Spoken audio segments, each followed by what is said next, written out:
May salitang Tagalog na gusto kong laging naririnig. Banayad. Pinipili kita, Parang ihip ng hangin sa dapit hapon o alon na marahang humahalik sa dalampasigan.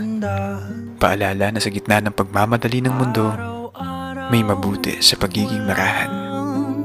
Na ang buhay, tulad ng paghinga ng tao, ay hindi kailangan laging minamadali.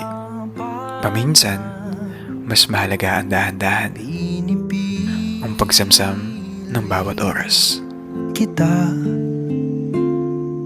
Malagas man ang huling hibla,